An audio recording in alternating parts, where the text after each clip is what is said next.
dia pra você que tá vendo esse vídeo de manhã, boa tarde pra você que tá vendo esse vídeo à tarde, boa noite pra você que tá vendo esse vídeo à noite. Eu sou a Mari e nesse vídeo aqui a gente vai comentar o 7º episódio de High School Musical, The Musical, The Series. Então é isso, roda a vinheta.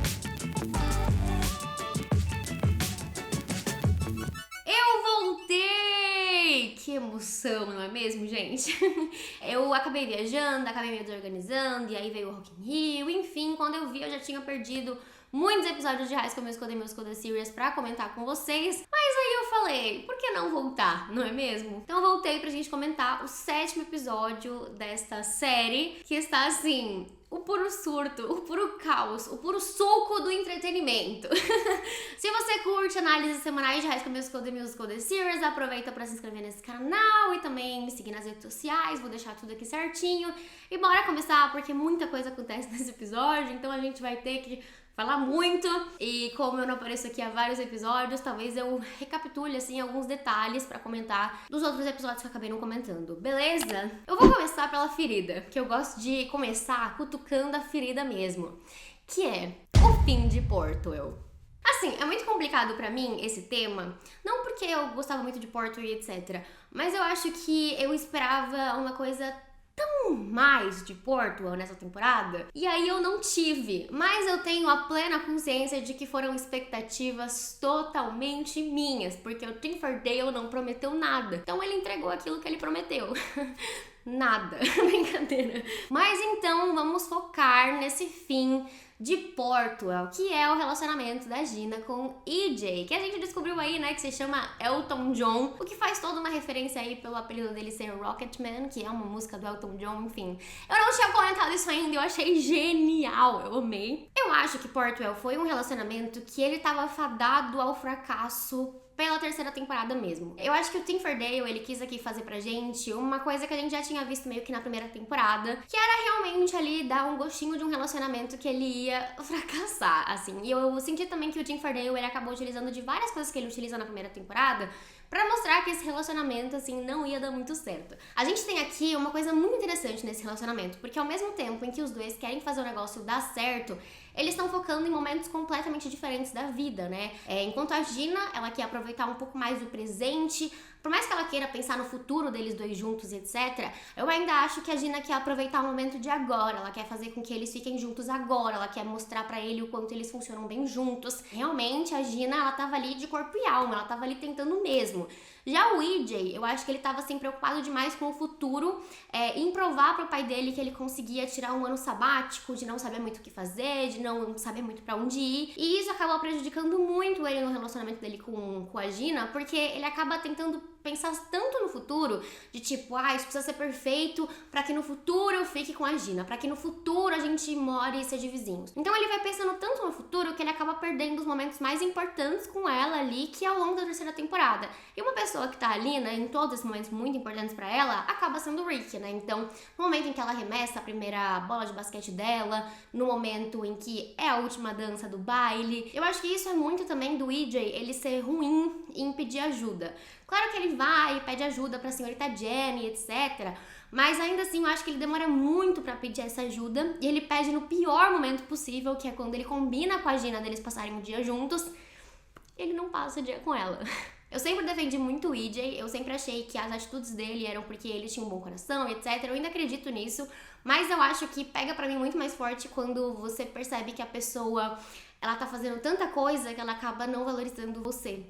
E me pega muito forte esse pequeno momento, porque o EJ, ele tenta abraçar o mundo, e é uma coisa que eu compartilho muito isso com ele também. Ele quer fazer tudo ao mesmo tempo, e ele quer dar conta de tudo, e ele quer ser presente em todas as coisas, só que é muito impossível, então acaba que em uma delas você acaba perdendo ali aquela atenção, aquele carinho, e infelizmente ele faz isso com a Gina. E assim, a coisa que mais me doeu, assim, realmente nesse relacionamento foi no episódio 6, quando a Gina pergunta pra ele, né, se ele pode ir pro baile com ela, e ele responde que é uma tradição do acampamento que casais não vão juntos. Assim, EJ, meu lindo, eu caguei pra tradição, eu caguei, entendeu? Você tem que curtir o teu momento com a tua namorada, cara. Senão, você não vai curtir mais nada. E eu acho que esse pra mim foi o ápice do quanto ele realmente não tava pensando no momento. E era uma coisa que a Gina queria muito, né? Que era ter aquele momento. Ela nunca foi pra um acampamento. Ela nunca viveu um relacionamento de verdade. E do jeito que tava as coisas, realmente ela não tava vivendo aquilo que ela queria muito viver. Então, o final desse relacionamento pra mim faz sentido, sabe? Eu não fiquei com aquele sentimento de tipo, ai, que saco, poxa. Não, porque eu acho que fez muito sentido eles terminarem mesmo. O que me machucou bastante foi que faltou muita comunicação entre eles dois, sempre assim. Eu acho que isso é muito por culpa do EJ mesmo, porque ele tava sempre muito ocupado. Então, a gente vê que a Gina ficava bastante receosa dele com a Val. Aí a gente não tem uma explicação do porquê que a Val acabou lendo a carta do pai dele antes da Gina. Aí a gente não tem também o EJ contando pra Gina o quanto ele se sente muito inseguro por causa do Rick, que podia ser uma coisa ali, podia ser uma pauta, né? Até porque o EJ já perdeu a menina pro Rick uma vez lá na primeira temporada. Então, assim, podiam ter essas pautas, podiam ter essas DRs interessantes entre eles dois que faria com que esse relacionamento se tornasse uma coisa mais séria, né? Mas, enfim, não seria uma série teen, não seria o foco da série. E eu acho aí que, em contrapartida, enquanto Gina e EJ foi fracassando ao longo do tempo, e a gente já foi percebendo, né, os detalhes que o Tim Ferdinand dava pra gente quando ele deu Love is an Open Door, que realmente ali é um dueto lindo, mas é de um casal que foi ao fracasso, né, que é da Ana e do Hans. Eu acho que ele arrasou muito fazendo o Rick se apaixonar pela Gina. Eu achei muito natural a forma como tudo foi.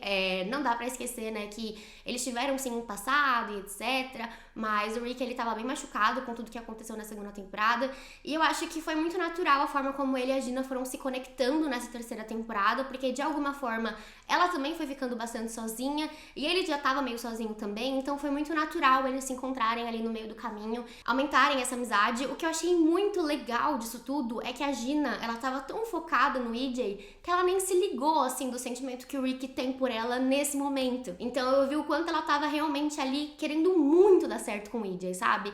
E eu acho que é isso que me machuca muito, entendeu? Porque ela queria demais que desse certo, e ele, por mais que ele quisesse que desse certo também, ele não tava fazendo ali tudo que ela tava fazendo pra aquele relacionamento dar certo. Mas o que eu queria muito pedir pro senhor Tim Ferdale é para que ele pare de usar alguns artefatos que ele usa na primeira temporada, como por exemplo, nessa briga, né, que eles terminam, que é da Gina com o EJ, em determinado momento o EJ fala, mas é porque você tem um passado com o Rick, né, eu já conheço isso, e aí a Gina fala, para de fazer isso, é sobre o Rick, que é a mesma fala que a Nini tem lá na primeira temporada. Eu não sei se ele tá utilizando isso como se fosse uma referência, mas isso me incomodou um pouco, porque eu acho que são relacionamentos diferentes, então podia indo pra um outro caminho, sabe? E uma coisa que eu tô bastante apreensiva, né, agora pra esse começo aí de Rina, que eu acho que tá vindo com tudo, é que eu não queria que o Rick se declarasse pra ela no final, né, depois da peça deles. Eu queria que fosse uma coisa mais slow burn, sabe?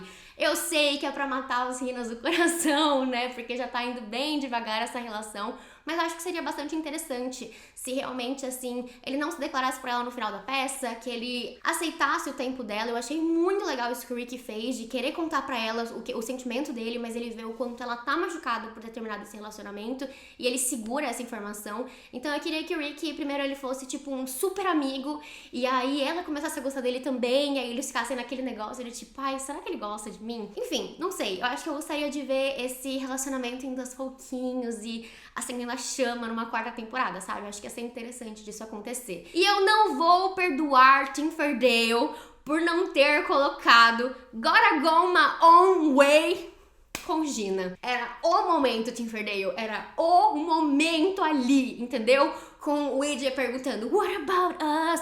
What about everything we went through? E ela falando, what about trust? Eu não vou te perdoar, Tim Ferdale. Era o momento de Gotta Go My Own Way. Eu acho que talvez o EJ não esteja com a gente numa quarta temporada, e a gente tem que aceitar que, assim, o protagonista da série é o Rick, e agora a protagonista da série é a Gina. Então, provavelmente, ali numa quarta temporada, a gente veja essa galera ali que tá pra se formar com eles. Agora a gente vai falar ali sobre uma outra relação, mas é uma relação de irmãos, que é sobre a Maddox e o Jet. Assim, eu vou ser muito sincera e vou falar que a parte em que aparece a Madison pra ela conversar com a Maddox sobre por que as duas não deram certo, pra mim foi uma coisa meio não precisava nesse episódio pra mim não acrescentou em muita coisa, né, elas conversarem ali sobre o relacionamento delas que já tinha acabado, mas uma coisa que eu não esperava era realmente o dueto de Wouldn't Change a Thing, que foi, né, sobre dois irmãos. Então eles mudaram ali totalmente a ideia do dueto, que o dueto era um dueto romântico, né, que acontece em Camp Rock, e eles fizeram ali ser uma coisa mais fraternal. Vou ser sincera e falar que no começo eu fiquei assim, Aí depois eu fiquei, E aí no final eu tava, Enfim, e aí quando entra o Carlos e o Seb pra cantar esse momento, entendeu? Eu joguei pra cima e falei, é isso. Inclusive, gostaria de já solicitar Tim Ferdale, 4ª temporada, duetinho de Sebulus pra gente. Pode trazer esses mimos pra nós. E ainda falando um pouquinho sobre a Maddox, né? Que ela finalmente aí coloca um ponto final nesse relacionamento conturbado que ela tinha com a Madison e volta ali a ter uma relação com o irmão dela. A gente vê logo no finalzinho que ela tem um crush na Ashlyn. É muito interessante ver essa jornada da Ashlyn, né? Nesse novo mundo, né, que ela tá se descobrindo. E é muito bonito ver como eles fizeram isso também de uma forma extremamente natural. Ela ainda não se rotulou de alguma forma, mas ela sabe que ela faz parte da comunidade. E isso é muito bonito de ver, assim, na tela, como foi uma coisa extremamente natural, né? Ela achava que ela tava ali completamente nesse relacionamento com o Big Red e ela foi se descobrindo. E eu achei isso tão fofo. E eu vou falar que apesar de eu adorar o Big Red, eu quero muito ver a Ashlyn realmente se descobrindo aí, né, e entrando num relacionamento com uma mulher. Eu acho que ia ser extremamente interessante pra personagem dela. E a Maddox é uma personagem que tira um pouco a Ashlyn dessa zona de conforto dela, porque eu acho que com o Big Red ela tá muito na zona de conforto ali dela. E eu queria muito ver a Maddox indo então pro East High de alguma forma, e indo se informar com eles, né? Acho que ia ser bastante interessante. Queria muito ver isso sendo mais desenvolvido numa 4ª temporada. Dela ali tendo que lidar com os sentimentos e tudo mais. Eu acho que ia ser muito legal se eles explorassem mais isso na 4ª temporada mesmo. Dela entrando num relacionamento com uma mulher, como é que seria, quais seriam as diferenças. Sabe, eu gostaria de ver essa jornada, assim, dessa personagem. E vai ser incrível. Eu quero muito, Tim Ferdale, por favor, me entregue isso. E ainda, né, falando sobre relacionamentos homoafetivos, a gente tem que falar que Seb apareceu nesse episódio. E assim, eu já sabia que ele ia aparecer, mas quando ele apareceu, meu coração se encheu, assim, ficou bem quentinho, porque o Seb é o Seb, né? Ele acaba conseguindo ali, não sei, manter uma estrutura muito mais leve pro episódio, então pra mim foi extremamente necessário que ele fizesse parte ali desse episódio, porque o episódio tava bastante tenso, né, em relação a todo esse término de relacionamento e etc. E foi muito bonito como ele aparece, como ele é leve, como ele se veste como um cara de 70 anos, como ele traz realmente ali, né, uma segurança pro Carlos, né, a ponto do Carlos também, né, querer fazer parte ali de uma das tradições do acampamento, que é tirar a roupa ali na frente dos meninos e tomar um banho de água gelada. Então é bastante interessante. Eu acho que ele não teria essa força se o Seb não estivesse ali com ele também. E é muito também sobre o Carlos, né, aos pouquinhos ele tá se orgulhando mais de quem ele é, se orgulhando mais do corpo dele. Até uma coisa muito interessante que a Miss Geno fala no episódio anterior, né, pra ele, que ele tem que se aceitar no corpo dele. E é muito bacana ver que aos pouquinhos ele tá fazendo isso. Então achei muito interessante essa temática do Carlos. Achei fofo que ele no final ele quis. E achei muito fofo que no final ele também fala pro Rick que o Rick foi o herói dele, né, então ele que ajuda o Carlos, né, a tomar essa decisão também de alguma forma. Então, gostei muito. Falando um pouquinho sobre o Rick, eu gostei, como eu não comentei isso antes, só um adendo, eu adorei essa listinha do Rick de coisas que ele precisa fazer até os 18 anos. Achei que teve uma referência muito clara a um filme da Disney chamado 16 Desejos. Não sei quem assistiu, mas, gente, juro, é muito legal. E minha parte favorita é que foi um cara fazendo uma lista, né? Geralmente a gente vê meninas fazendo lista, né, de o que eu preciso fazer até tantos anos. E foi muito legal pra mim ver que foi o Rick fazendo isso e como ele tá compenetrado nisso, né? Enfim, acho que o Rick tá um xodozinho nessa temporada, assim, sinceramente. Parabéns, Rick. Você tá um neném. Eu tinha muito receio deles colocarem o Rick ali como uma pessoa que fosse estragar as coisas de alguma forma, mas não, assim, ele tava muito querendo ajudar a Gina, até segurando os sentimentos dele pra fazer aquela surpresa que a Gina tenta fazer pro EJ. Então eu achei que o Rick, ele tá muito... não sei explicar, cara. Ele tá, sabe assim, tentando fazer tudo pelos outros mesmo. Fora a relação que ele teve com o Jet, que realmente, assim, foi incrível. Acho que ninguém entende tanto o Jet quanto o Rick. Então, e todos os conselhos que o Rick dava, de coisas que ele já tinha passado com a Nini, né? O que é bastante interessante, porque vai criando já essa relação interessante que o Jet tem com a irmã dele também. Enfim, só uma de palmas para o Rick, porque eu gostei bastante dele nessa temporada, assim. Apenas isso. E agora a gente vai para mais um momento muito icônico nesse 7º episódio, que é o momento da Courtney. A Courtney, ela teve um plot muito interessante nessa temporada, que é falando um pouquinho sobre a ansiedade dela.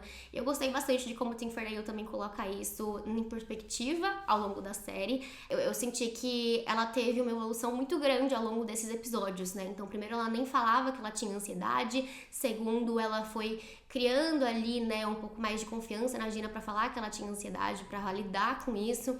E aí a gente chega no momento em que nesse 7º episódio ela conta pras meninas que ela tem e ela se agarra nelas também pra lidar com a ansiedade de alguma forma. Eu achei muito bonita a forma como em um determinado episódio ela fala: ai mãe, eu acho que eu gostaria de falar com alguém sobre isso, né? Então, basicamente falando, eu gostaria de falar com uma psicóloga sobre isso, que eu tô sentindo pra lidar com tudo isso que tá acontecendo. E é muito interessante ver que a Courtney fala até em determinado momento: ai, tá tudo dando tão certo na minha vida, eu não sei por que eu me sinto assim. E a ansiedade é exatamente isso, eu tenho ansiedade, então eu me senti muito representada pela Courtney. Eu sempre vi a ansiedade sendo tratada de uma forma nas séries, né, como aqueles ataques de ansiedade mesmo, em que as pessoas não conseguem respirar direito e ficam...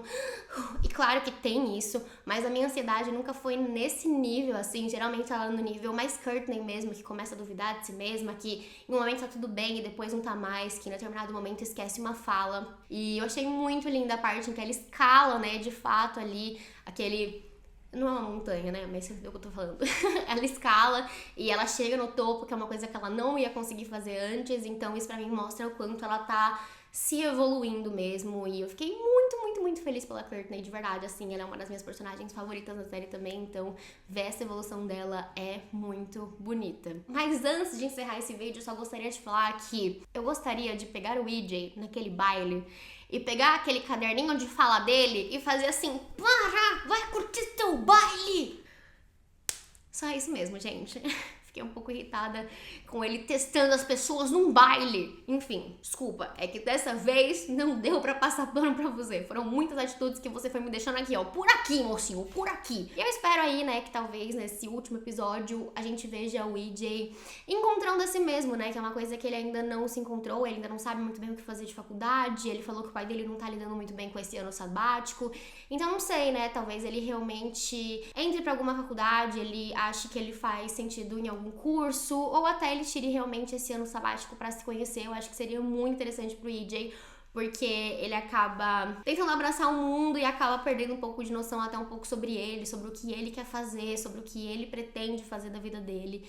Eu acho que seria interessante se focasse um pouco mais nele. Tô bastante ansiosa pra ver aí como é que vai terminar a série, né? O 8º episódio provavelmente deve ser o da peça, e eu espero que a gente veja a peça razoavelmente inteira, né? E não corte as melhores partes, porque na segunda temporada a gente teve aquele corte ali e tal, então eu queria ver a peça inteira. E eu tô realmente esperançosa aí com como eles vão fazer, né, a ligação, na verdade, da 3ª temporada pra 4ª temporada. E embora a 3ª temporada esteja um grande caos, né, utilizando de bastante elementos das últimas temporadas, eu acho que ela vai ser uma temporada necessária, porque eu acho que tá tirando ali a grande maioria dos Wildcats de suas zonas de conforto e tá trazendo pra gente temas mais importantes, né, como, por exemplo, sexualidade, ansiedade, e eu acho que eles estão tratando de tudo isso de uma maneira muito boa. Eu tenho gostado bastante da série, dessa temporada no geral, assim, sei que muita gente não tem gostado, mas eu tenho gostado bastante. Se você gostou desse vídeo, não esqueça de se inscrever nesse canal e também de me seguir nas redes sociais. Comenta aqui embaixo tudo que você achou. Se você tiver opiniões completamente diferentes, não tem problema. Eu acho que nesse episódio ficou cada vez mais claro o quanto eu e o EJ, a gente nasceu pra ficar junto mesmo. E é isso, né? Porto era só uma questão de tempo, brincadeira. Mas, enfim, gente, eu não sou hater de nenhum casal. Acho que tô bastante ansiosa pra ver como é que vai ser Rina. E eu quero muito ver como é que vai ser Olivia Rodrigo aparecendo nesse último episódio, porque boatos que ela aparece. Então eu quero muito ver como Olivia Rodrigo aparece, dá tchau aí pro nosso elenco. Eu espero realmente que ela apareça. Olivia, por favor, dá só um tchauzinho, tá? Fala tipo, tchau, galera, eu tô indo viver meu sonho, qualquer coisa, Olivia. Enfim, é isso, gente. Obrigada por terem assistido até aqui. Um super beijo e até o próximo vídeo. Tchau!